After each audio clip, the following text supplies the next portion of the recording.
another beautiful day in sunny California. Who am I kidding? I'm in Texas and it's raining. It's the middle of the winter. We should be getting snow, not rain. But again, it is Texas, so here we are, rain. And another wonderful day. So I'm headed now to the FedEx place. I'm going to drop off my camera so I can get out to Cisco. Can't remember, it was somewhere in California. I've got all the address written down somewhere, but it's going to get out there. It's probably take you like 2 or 3 days to get there, and then another week, I think, to come back. So yeah, so that's cool. And I was talking to them on the phone yesterday, and I can order another one from them if I wanted to. It'd be like I think it was like $40 for a Minnow, or a Minio, or Mimo, or whatever, the little one, the little thin one. And I might end up getting it at some point. Hopefully I can get it before we go on our little vacation thing, because kids said they wanted one to have or to use, and I may get one for them. That way the video will flow properly. But anyway, so yeah, I'm off to do this, and I'm going to find me something to eat somewhere between here and there, because as soon as I leave that place, it's off to work, and where I can save the wireless world one ticket at a time. That's it. Let's go. Make that a thing. Now I was just thinking, one of the question groups that I always hate is, why do you emotion me? Like, why do you hate me? Why do you love me? Why do you like me? Why do you laugh at me? Well, that's not really an emotion. But depending on the emotion that's expressed, it can sometimes be super easy. Like, why do you hate me? Well, because you did blank to me, or because you did blank, or you said blank, or something like that. Super easy. You can usually pull those out really quick. You know, why do you like me, or why do you love me? Those can be the more daunting questions, especially when it's one of those things where you just love a person because you love them, not because of any particular trait. So if you're ever in a relationship and someone says, well, why do you love me? And if you can't come up with anything better than because I do, I don't feel there's anything wrong with that. You shouldn't have to quantify your reasons for loving someone just because they feel that need to be appraised, I think is a word to use. You know, I like somebody because they're attractive, because they're nice, because they're smart, you know, whatever. There's a number of different reasons. You know, shorter than me, taller than me, red-haired, brown-haired, red-haired, blonde-haired, red-haired, something like that, you know. I love someone because of various reasons. You know, I love my kids in a different way than I love my family. I love my family and kids in a different way than I love my wife. You know, it's all different flavors of love. So, you know, if my daughter or my sons were to come up and say, hey, Daddy, why do you love me? It's because you are my world. Because I don't have an answer. You know, it's one of those things, because whenever the question is asked, I could probably come up with a heartfelt answer, but probably not, because my brain sucks and things like that. But, you know, things like, you know, it's just those weird questions. Is why do you emotion me? But again, the negative ones, like, why do you hate me? Why are you mad at me? Why do you not trust me? You know, things like that.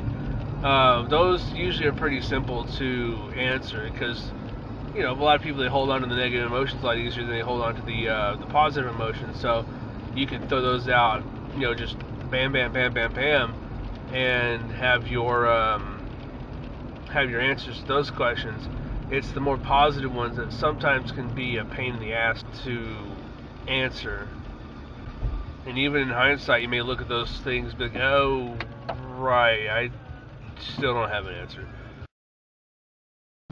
One annoying thing about the rain and having a rear-wheel drive car is, even when I don't push the gas hard, I'll still sit there and spin at the intersection sometimes. And I got shit in my trunk that should weigh me down, but it's super annoying. But I hate that. I hate just sitting there. and then do this wiggle thing as you correct yourself. But yeah, I just need to get new tires too. Those things cost too damn much. That's one of the things I'll put on my list to do with taxes. I think I may actually save the money this year. I don't know. Saying I'm going to do something and actually doing it are two different things. So I'm driving along, not really paying attention to what's coming, and then I realize I'm on Downing Street. Like I just all of a sudden just rolled through part of South Lake and I'm on freaking Downing Street.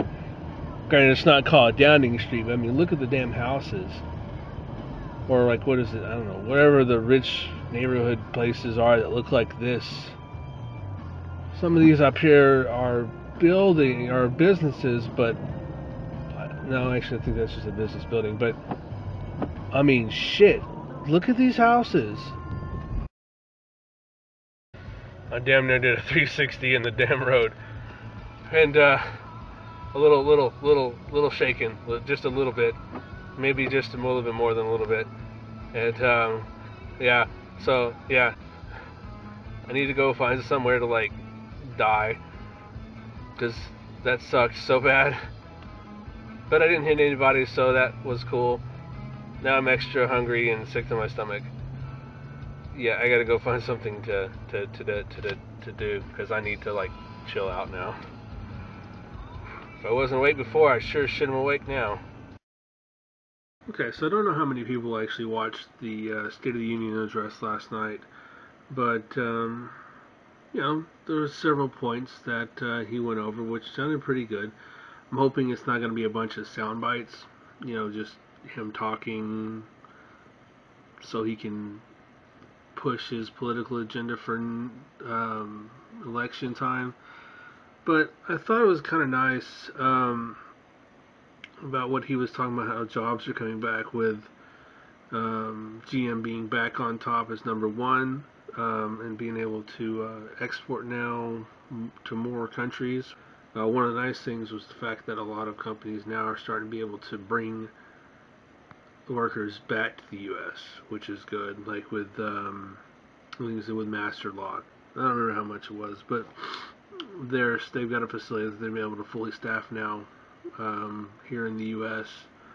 And he made it, one thing to be nice is there was a part about if you outsource, you don't get any kind of a tax credit, which doesn't make any sense anyways. Outsourcing and you get a tax credit, you're removing jobs from the country and you're getting rewarded for it.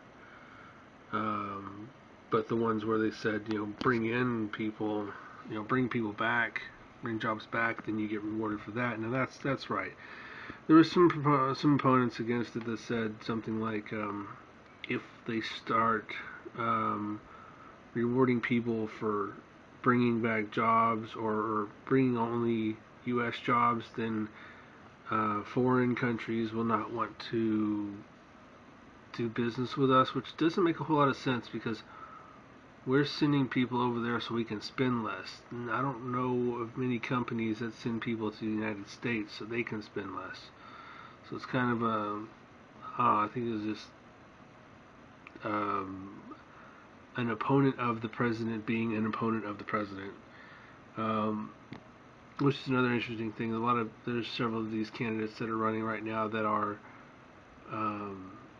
running not on any kind of real thing, but to run against the president, to defeat Barack Obama, to be better than him, which is annoying, because they should really have people running on some kind of political policy, jobs, foreign relations, marijuana. I don't give a damn. Something other than just trying to be better than the president that we have now. That, you know, so there's some really good points. One of the nice things was about trying to streamline the process from education to work, having kind of like a single point of contact for your training, and then going straight into a job. Especially when you're part of unemployment. You know, if you've been laid off turning, I think what he's saying, turning unemployment offices into re-employment offices. So have a place to train people and then send them back to a job, whether it's something they had before, if they were just relearning or learning the new information, or sending them off into a new career field that they've never been in. Something really nice to do. Another stuff about was the teachers. This is a touchy subject for some folks, but I mean, really, taking in consideration the school districts, the actual students that are there. In some areas where the students just don't give a shit and the parents could care less.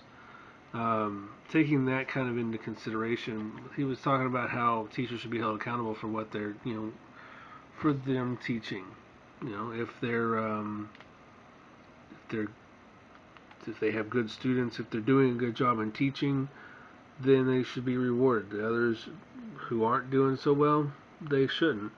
But again, it's going to differ from some areas. You go into, let's use Dallas as an example. There's a lot of areas in Dallas where the school districts, the teachers try. I mean, they try their hardest, but it's the students that they don't care.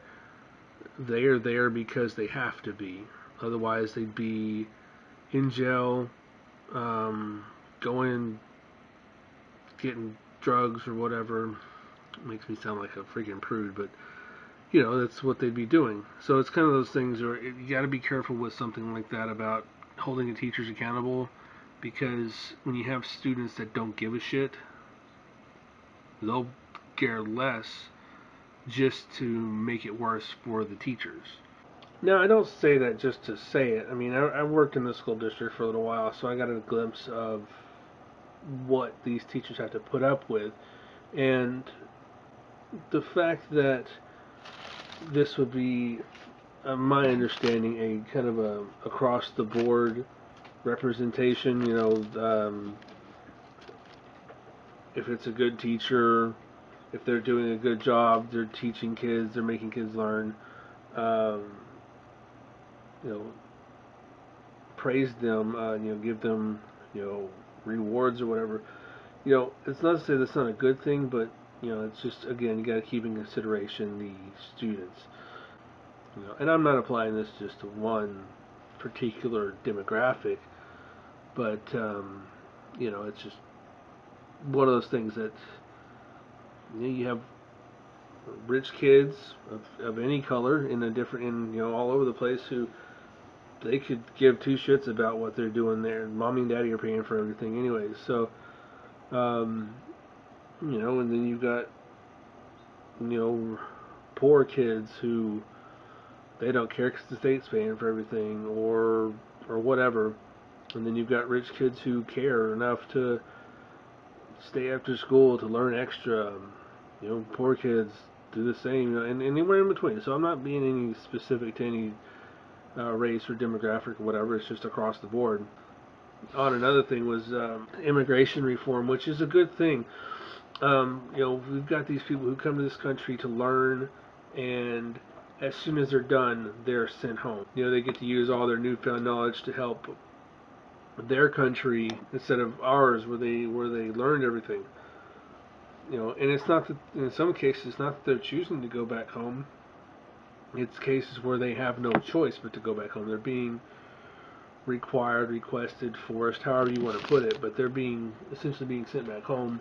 So having something where essentially you put the responsible citizens, immigrants, legal or illegal, aren't sent back immediately, aren't forced to leave, especially for those who have families here, they've have kids who are 16, 17 years old, they'll be here their entire lives. It's the whole immigration reform, again, is one of those touchy subjects because you got to be careful with what you're saying with it. And on another note, there was another part about the clean energy tax credit that he was proposing, which is nice. Basically giving incentives to companies to cut back on their emissions, more alternative energy uses, and things like that. Working to build on some kind of an alternative energy system that's sustainable.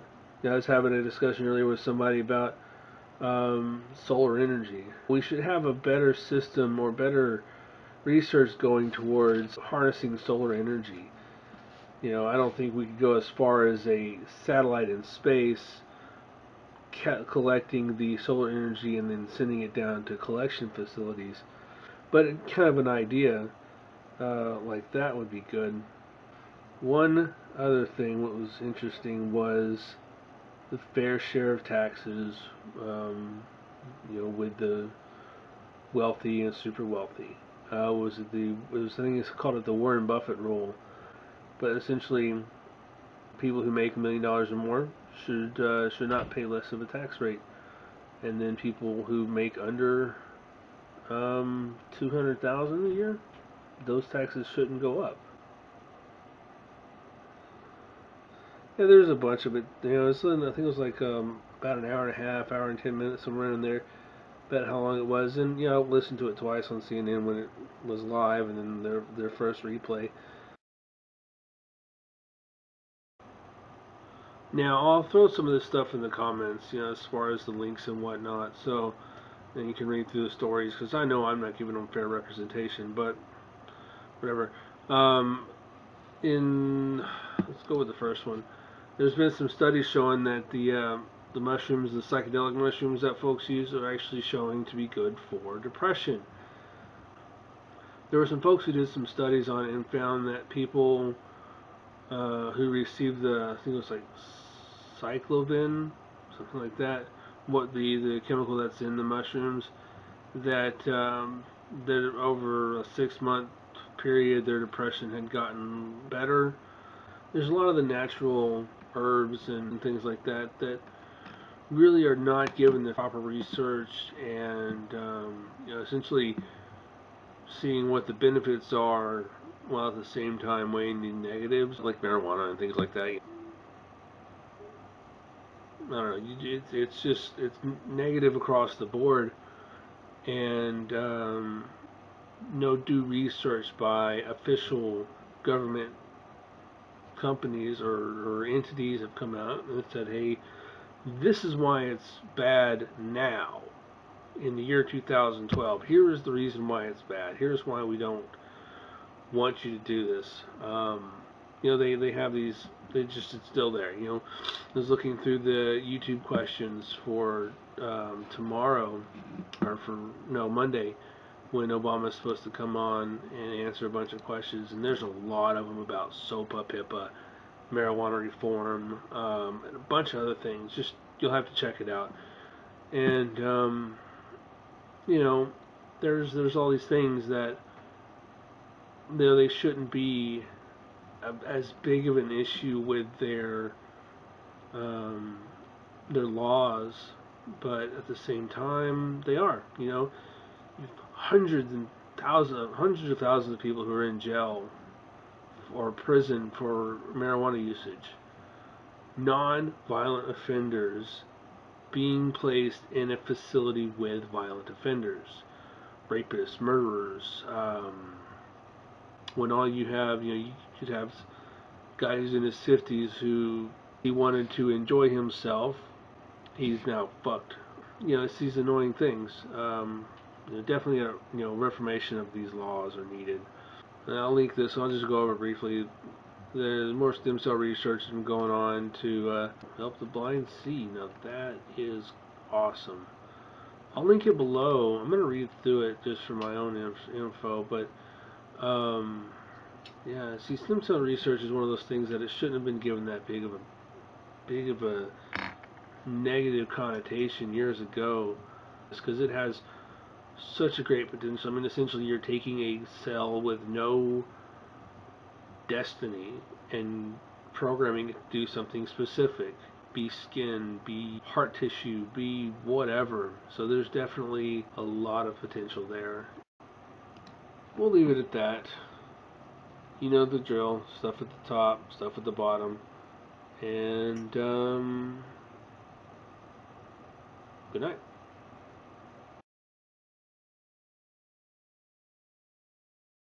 Hot dog.